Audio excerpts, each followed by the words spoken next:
Nichols, and I am the project manager for the Rhode Island Green New Deal Research Council. I want to thank Senator Lou DePalma for helping us with the Senate resolution. He is here. Unfortunately, our representative, the sponsor on our House side, is not available to make it today due to obligations with today's floor vote. But anyway, I do want to open with a story first. When I was around 13 years old, I went to 2 one-week summer camps in Warwick.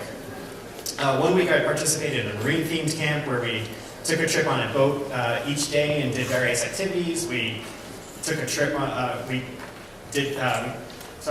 looked at marine life.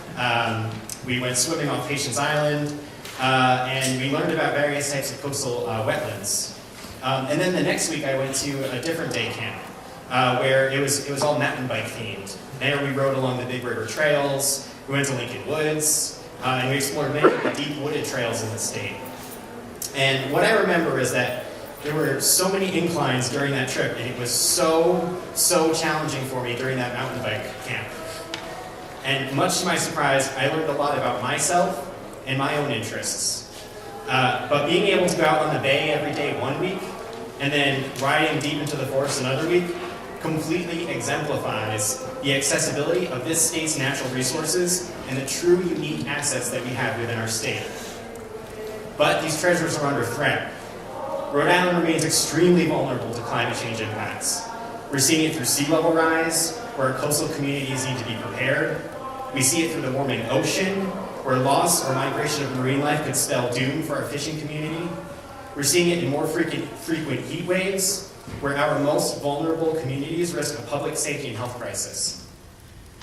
The March 2010 floods were an example of the kinds of serious impacts to our infrastructure and communities that we will experience if we do not address climate change. On top of that, the economic well-being of Rhode Islanders has been impaired by Rhode Island's susceptibility to longer recessions. We're usually the first to fall into a recession and the last to climb out. And people are currently hurting as it is, with a large portion of our population requiring public assistance. Whole communities of people are being left behind. A Category 3 hurricane hitting us square in the nose at the wrong time could spell trouble for Rhode Island. And these experiences demand an urgent response. We have an obligation to explore every possible solution. The resolutions being introduced by Senator DePalma and Representative Blazajewski begin that process to identify the creative solutions that we need to meet in order to meet these challenges head on. A Rhode Island Green New Deal could be that solution. While the resolutions are not an endorsement of a Green New Deal, they call for us to examine the ideas behind the Green New Deal. What works, what doesn't, what's appropriate, and what meets the unique economic and social needs of our own communities. The Rhode Island Green New Deal Research Council will be guiding this undertaking. It's a collaboration of researchers, civic leaders, and community organizations, and the Research Council is depending on the community to drive this work. Through a combination of community engagement and well-studied research, it is our goal to bring together a wide spectrum of experiences and ensure that our outcomes reflect these experiences. If Rhode Island has its own Green New Deal, we need to make sure we get it right. We're all in this together, so let's get folks at the table.